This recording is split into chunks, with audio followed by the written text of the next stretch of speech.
Bonjour mesdames et messieurs, ici André de Larosville. Bienvenue à vos nouvelles d'ici, édition du 12 mars 2017. Voici le contenu de l'émission de cette semaine. Le passage en Gaspésie du ministre Sébastien Proulx le 7 mars dernier. Madame Louisette Langlois nous informe, suite au passage de M. Proulx, sur les travaux qui seront effectués dans le secteur de Chandler. Point de presse du président de la Table des préfets, M. Guy Galland, suite à la rencontre avec, entre autres, le ministre responsable de la région, M. Sébastien Proulx. M. Antoine Audet nous parle du bilan de cette année pour la Régie intermunicipale de transport de la Gaspésie, Île-de-la-Madeleine. M. François Bélanger nous informe sur l'entreprise gaspésienne Les Serres Jardin Nature et sur leur nouvelle entente avec le groupe Sagami Biologico. Discours de Mme Anna Larocque à l'occasion de la Journée internationale des femmes célébrée au Club Optimiste de Saint-Godefroy. Dans le cadre de l'implantation du Fonds d'appui au rayonnement des territoires et à la stratégie d'occupation et de vitalité du territoire, le gouvernement provincial fut une tournée des régions du Québec afin d'amorcer les démarches de planification de ces programmes. Lors de cette tournée, le ministre Sébastien Proulx fut un arrêt en Gaspésie mardi le 7 mars dernier. Le ministre de l'Éducation, de Loisirs et du Sport, ministre de la Famille et ministre responsable de la région de la Gaspésie-Île-de-la-Madeleine, M. Sébastien Proulx, a annoncé au nom du ministre des Transports, de la Mobilité durable et de l'Électrification des Transports, M. Laurent Lessard, des investissements de 112,4 millions de dollars dans le réseau routier de la région de la Gaspésie-Île-de-la-Madeleine au cours de la période 2017-2019. Ces investissements dans le réseau routier de la Gaspésie-Île-de-la-Madeleine au cours des 2 prochaines années se répartissent comme suit en fonction des grands axes d'intervention établis par le ministère des Transports, de la Mobilité durable et de l'Électrification des Transports. 41,8 millions de dollars sont consacrés aux structures, dont 7,5 millions aux structures du réseau municipal, 46 millions de dollars sont destinés aux chaussées, 24,6 millions de dollars vont à l'amélioration du réseau routier. Au cours des 2 prochaines années, le ministère entreprendra des travaux de reconstruction de la route 132 sur 2,4 km à Chandler, la reconstruction de la route de Mont-Saint-Pierre sur 2 km à Rivière-à-Claude, la reconstruction du pont au-dessus du Barachois à Hopetoun, ainsi que la réfection de murs de soutènement entre la Marthe et Saint-Maxime du Mont-Louis. M. Sébastien Proulx a aussi répondu à nos questionnements sur le retour du train en Gaspésie. On a eu des discussions avec les élus régionaux qui nous ont demandé de revoir notre plan de match pour qu'on puisse se rendre jusqu'à Gaspé, ultimement. Alors, on a refait nos devoirs et le ministère des Transports travaille actuellement à évaluer l'ensemble des coûts. Pour la même somme que nous avons de disponible, peut-on se rendre plus loin s'il n'y a plus les personnes, mais il n'y a que de la marchandise? La réponse est vraisemblablement oui. Jusqu'où on peut se rendre? Et quels seront les coûts supplémentaires pour éventuellement se rendre à Gaspé? Moi, je ne suis pas en mesure de répondre maintenant. J'espère avoir des réponses rapidement, mais ça prend un certain temps parce que c'est tout récemment et c'est avant les fêtes, là, en décembre, que cette priorité-là a changé ou a évolué. Nous, on avait une somme en disponibilité de près de 50 millions de dollars, qui est une somme importante. Mais maintenant, avec cette somme-là, on était capable de faire la réhabilitation ici jusqu'à Caplan. Les chaleurs jusqu'à Caplan environ. C'est sûr qu'on a en tête le transport. On aurait pu penser à voir ce que c'en était pour se rendre jusqu'à Port-Daniel, par exemple. Mais il y a une réalité. Pour se rendre à Gaspé, on ne se rendra pas avec 50 millions, vraisemblablement. Maintenant, je ne connais pas la somme totale et nécessaire. Ce que je sais, par contre, c'est qu'il faut faire ce travail-là, parce que bien qu'il y ait des évaluations déjà qui ont été faites, bien, il y a des sections ou des secteurs là, où il y a encore du travail à faire au niveau des évaluations. Je comprends que le rail n'est pas au même niveau partout. Et là, il faut voir est-ce que les enjeux des tempêtes de cet hiver et du temps des fêtes ont aggravé la situation à certains endroits. Moi, je ne peux pas répondre à la question. Donc, c'est pour ça qu'on est dans l'attente actuellement, pour voir comment on peut faire plus. Parce que j'entends, par exemple, que le trafic ferroviaire pourrait augmenter, notamment avec LM, notamment avec la cimenterie peut-être, et avec d'autres entreprises. Mais moi, j'ai toujours en tête aussi que bien des Gaspésiens, en privé ou de d'autres façons, vont nous demander également d'être capables de prendre le train eux-mêmes. C'est pas tout le monde là, qui est associé à une marchandise. Là. On pourrait se déplacer là aussi. Alors là, il y a des enjeux de réflexion pour l'avenir. On On espère ça le plus rapidement possible. Moi, j'ai hâte de venir vous voir et de vous dire que les choses ont avancé, évolué, seront complétées. Pas de plaisir à vous dire on attend. Ils font des évaluations de deux choses. La première, c'est qu'ils font l'état des lieux, le rail pour pouvoir le réhabiliter pour des marchandises. Je vais vous donner l'exemple qui est assez simple. Moi, j'ai rencontré les gens de la cimenterie. Pour transporter du ciment, c'est pas la même chose que de transporter des personnes, ça vous l'auriez compris, mais il y a également des dispositions à prendre pour le type de marchandises qu'on va transporter, pour la quantité, le poids. Donc, il y a des détails techniques reliés à son utilisation, mais il y en a aussi reliés à sa certification. C'est la raison pour laquelle ça coûte plus cher pour avoir des personnes, c'est notamment parce que c'est au niveau de la certification. C'est pas parce que le monde sont plus pesants que les marchandises, c'est parce que les niveaux de sécurité demandés pour la certification, exemple que Via Rail revienne, sont plus élevés que ceux des marchandises. Alors, c'est là que se jouent les enjeux. C'est là que se fait, un jour, c'est là que se fera l'arbitrage. Qu'est-ce qu'on peut se payer sur telle distance pour de la marchandise seulement plus longue et pour marchandises et personnes. Suite au passage de M. Proulx en Gaspésie, Mme Louisette Langlois nous informe sur les travaux de réfection de la route 132 qui vont être faits dans le secteur de Chandler. Bien, effectivement, une très belle nouvelle pour la ville de Chandler. En fait, ça fait plusieurs années, presque 40 ans, qu'on attend la réfection de la 132 là, dans le secteur Newport-Pabot Mills. Et puis, c'est des travaux à la hauteur de 34 millions de dollars qui vont se faire sur 2 ans. On est dans la nouvelle programmation du ministère des Transports. Donc, les travaux sur le terrain vont commencer printemps 2018 pour se terminer peut-être fin 2019. Alors, cette année, 2017, le ministère des Transports va continuer à faire les acquisitions de terrain et l'expropriation des maisons et des terrains. Puis après, ça va être les travaux de façon pratique. Alors oui, c'est une très bonne nouvelle. Puis, entre-temps, il y a quand même des travaux d'asphaltage qui vont se faire sur d'autres portions du territoire. Oui, cet été même, on a le boulevard Grand-Pabot qui va être en réparation. Et puis, on va commencer à avoir l'air d'une vraie ville là, aux côtés du boulevard parce que ça fait longtemps que ça n'a pas été réparé. Et puis, en même temps, très heureuse pour la 132 parce qu'au niveau de la sécurité des citoyens et des personnes qui y passent sur cette route-là, c'est très dangereux. On a dénoté plusieurs accidents dans les dernières années. Et c'est pour ça que vous avez fait des pressions durant les dernières années pour que ces travaux-là se fassent, parce qu'il y avait eu des accidents, puis il y en a encore. Donc, c'est pour ça que je pense que c'est pour ça que ça a débouché. Bien, tout à fait. Là, le dernier accident, là, c'était quand même important. C'est un camion chargé de bois. Ça a quand même arrêté la circulation sur plusieurs heures. Alors oui, c'est vraiment dû. Nous nous sommes déplacés pour vous, mardi le 7 mars dernier, au point de presse de M. Guy Galland, qui nous a présenté les réactions de la table des préfets suite à la rencontre, entre autres, avec le ministre responsable de la région, M. Sébastien Proulx.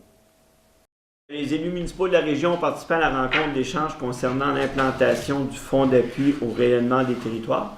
Donc, pourquoi qu'on était là aujourd'hui? C'était surtout pour le phare, donc c'était sa présentation, et aussi de la stratégie d'occupation de la vitalité du territoire, ce qui est l'OVT. Donc, il va être un autre document d'utilisation pour définir les priorités au niveau des ministères dans leur intervention régionale. Donc, pour faire un suivi avec ce que vous avez entendu lors de la sortie de la table des préfets de la semaine passée, on a remis au ministre régional de la région, M. Sébastien Proulx, une résolution signée de la part des 5 préfets de la Gaspésie. Parce qu'il faut faire une différence. Aujourd'hui, le fonds phare, c'est pour la Gaspésie. Les îles de la Madeleine, là, pour aujourd'hui, ne font pas partie de la stratégie. Eux vont avoir leur propre annonce demain. Ce qui était le but de la démarche, c'était de présenter l'urgence d'agir sur le territoire. Il a entre autres été demandé aux 2 paliers du gouvernement. Aujourd'hui, c'était avec le provincial. On devra faire aussi une démarche au niveau fédéral avec Mme Diane Leboutillier et M. Rémi Massé, les 2 représentants là, des 2 territoires, là, des territoires de la Gaspésie. Et la demande ultime qu'on fait avec la résolution, c'est de mettre une table de travail ou un comité ministériel qui permettrait de soutenir une panoplie de mesures proposées, qui permettrait là, de travailler au niveau du développement régional. Puis comme on a spécifié, ce qu'on veut, c'est être partenaire de la démarche. On sait qu'on a nos responsabilités, nous aussi, Donc, ensemble, les ministères, les élus, avec le ministre, on veut regarder ce qu'on est capable de faire pour changer la donne au niveau de tous les indices là, qu'on a vus qui étaient négatifs tout dernièrement. Les préfets de la région, avec le ministre régional, auront dans les prochaines semaines à identifier les priorités régionales desquelles les projets financés devront découler. Donc, ça va être le gros de la démarche suite à la rencontre d'aujourd'hui. Donc, avec le MAMO, faire une table de travail avec les élus pour prioriser, pour faire sortir de l'argent du phare qui va être dans le prochain budget. Donc, il ne sera pas avant le mois de mai là, vraiment disponible. Mais si nous, on a réussi à prioriser nos secteurs d'intervention, il pourrait être admissible tout de suite à l'utilisation du phare.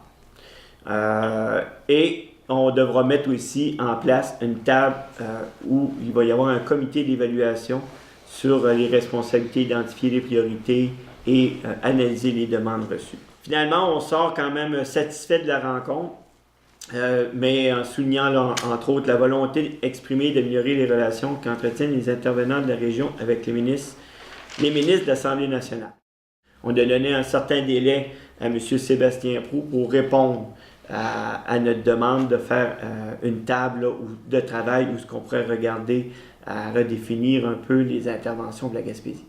Les élus attendent également de connaître les montants disponibles dans le cadre du phare ainsi que les modalités d'utilisation de ces sommes, plus particulièrement si ces sommes pourront être considérées comme participation du milieu à la manière du FDT. Mais si ce fonds-là n'est pas de l'argent qu'on peut utiliser comme mise du milieu, bien, ça devient une problématique dans toutes les ententes sectorielles qu'on aurait voulu faire, ou plutôt engagement qu'on a des fois en disant vous pouvez aller chercher telle subvention en mettant telle part du milieu. Nous autres, on pensait pouvoir utiliser le fonds phare. Pour l'instant, ce qui nous a été répondu, c'est que c'est en discussion avec le ministère du Trésor. Et nous, on souhaite, là, c'est-à-dire il faut que ce soit un peu dans le même cadre d'utilisation que le FDT, que le fonds phare peut être considéré comme montant du milieu. M. Antoine Audet nous parle du bilan de cette année pour la Régie intermunicipale de transport de la Gaspésie, Île-de-la-Madeleine.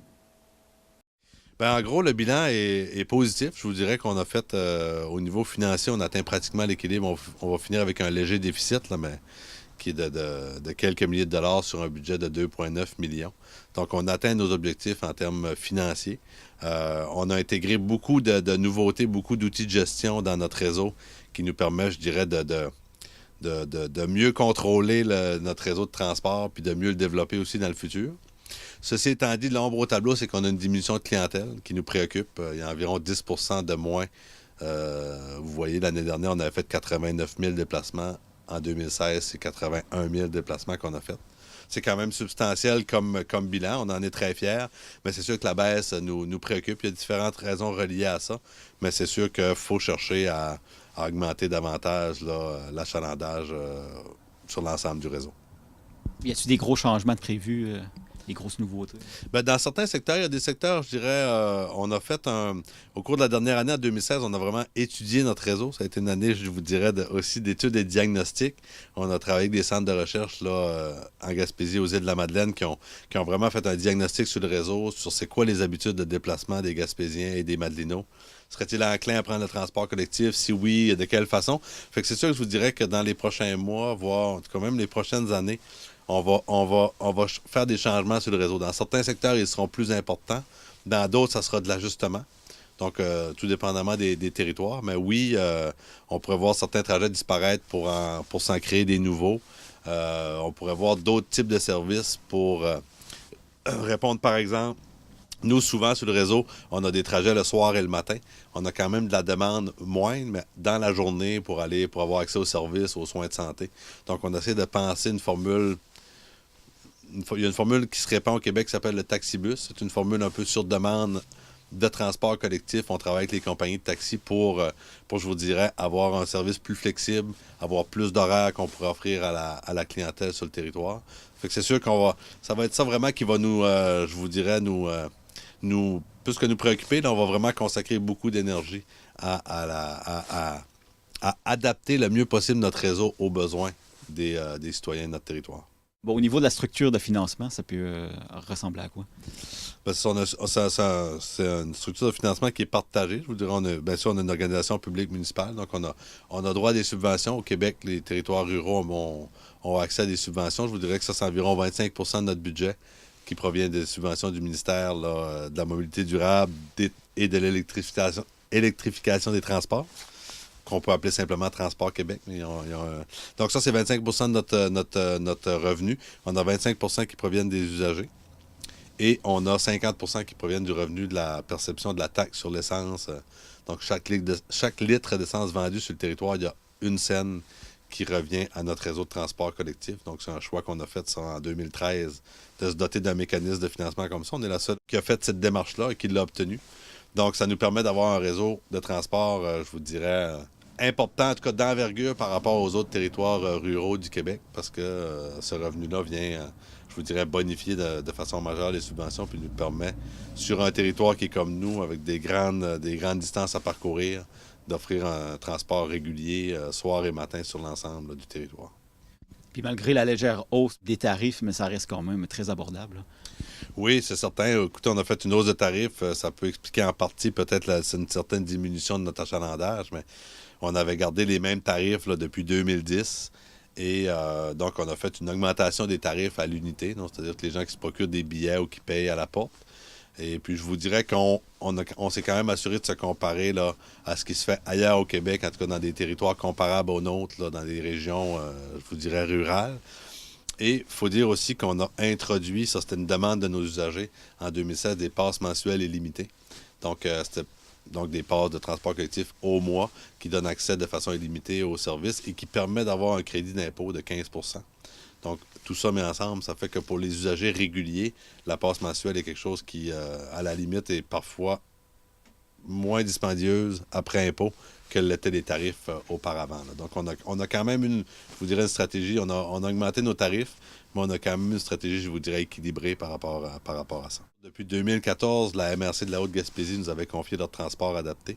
Et en septembre dernier, la MRC de Bonaventure nous a confié le transport adapté dans la baie des Chaleurs. Donc, on assure ce transport-là de Chugawake jusqu'à Matapédia.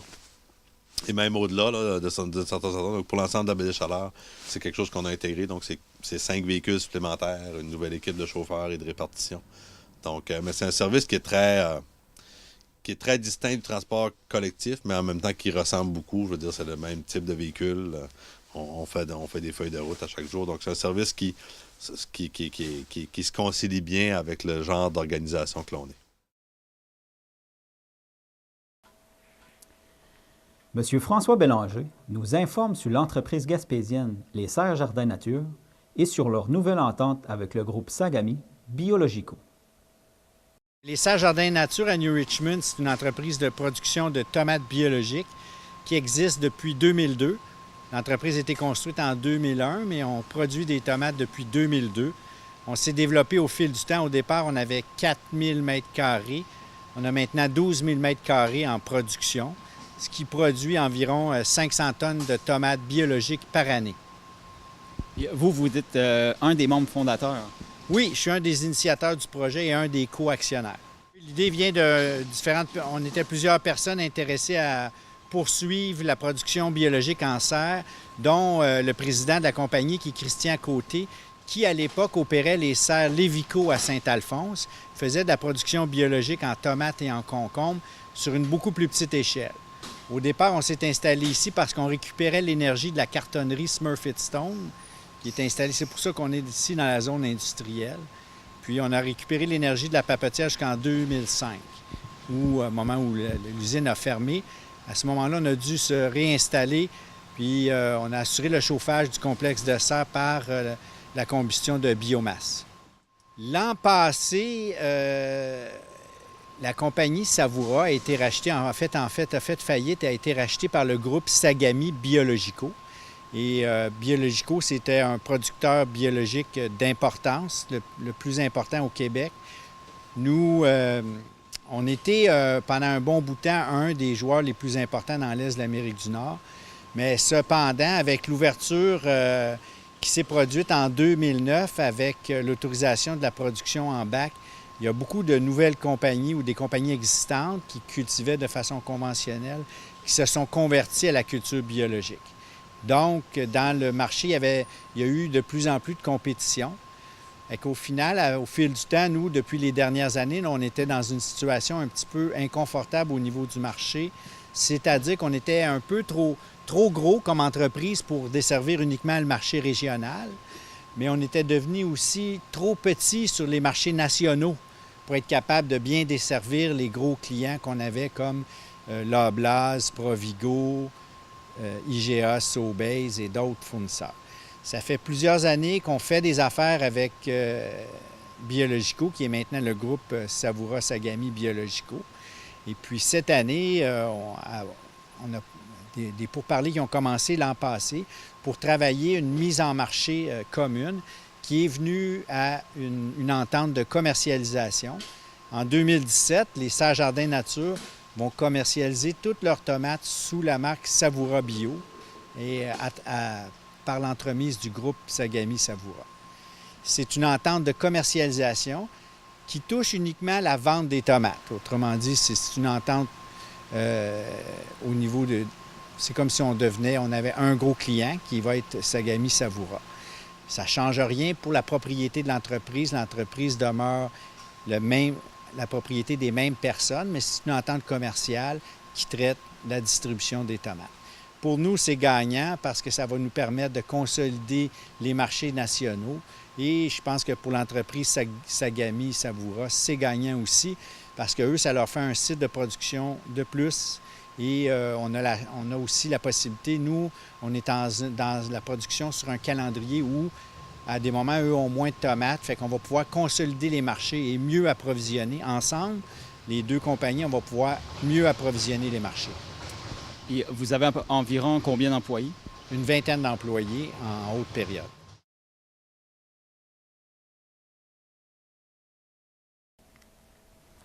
À l'occasion de la Journée internationale des femmes, une journée d'activité fut organisée dans le local du Club Optimiste de Saint-Godefroy. Nous vous présentons le discours de Mme Anna Larocque, qu'elle fut pour l'occasion. Nous sommes heureux de vous accueillir aujourd'hui, en ce 8 mars 2017, Journée internationale des femmes.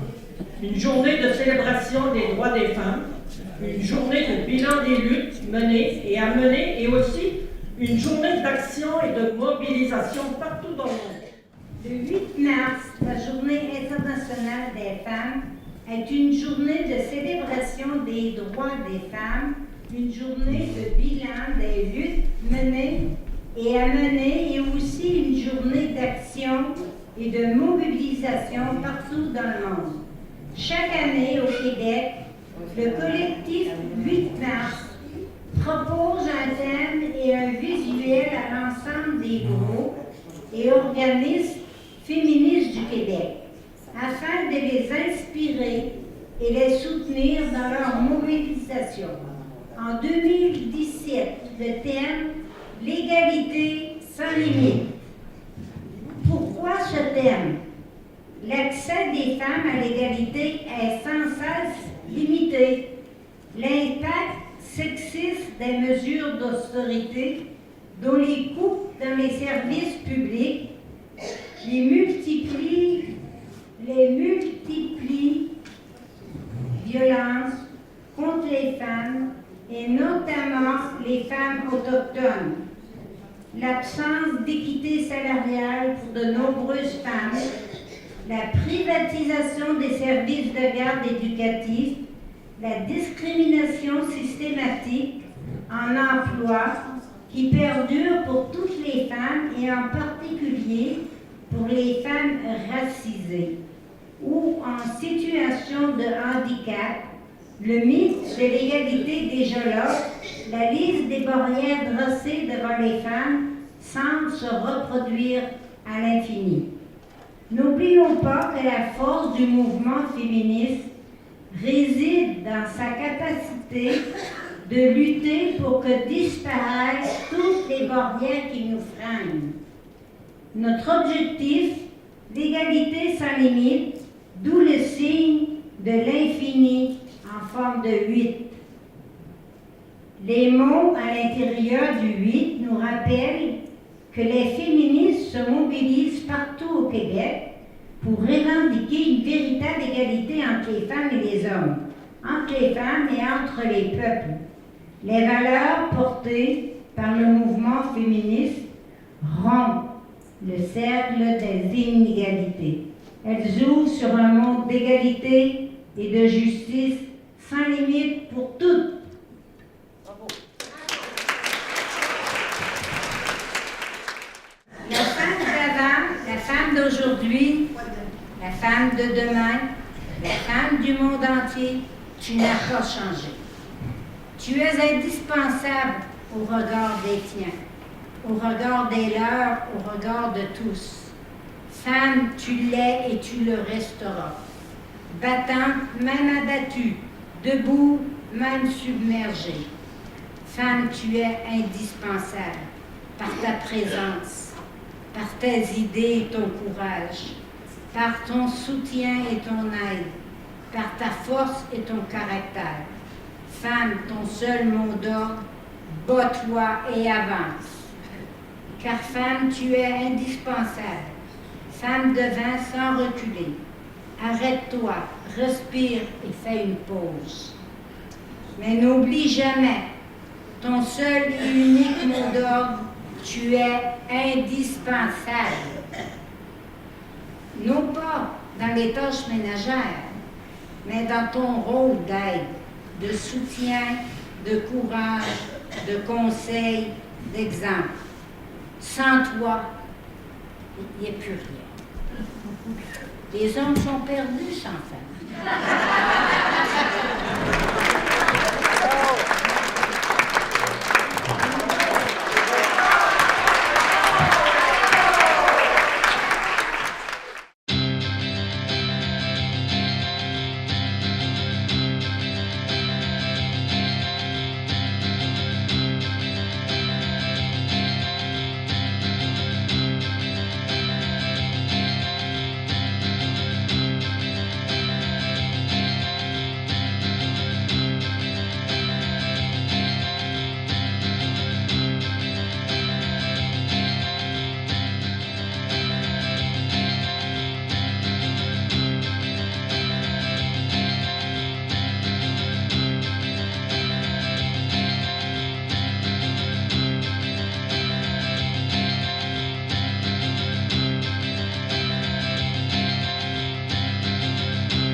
Pour terminer, voici maintenant votre chronique Rendez-vous.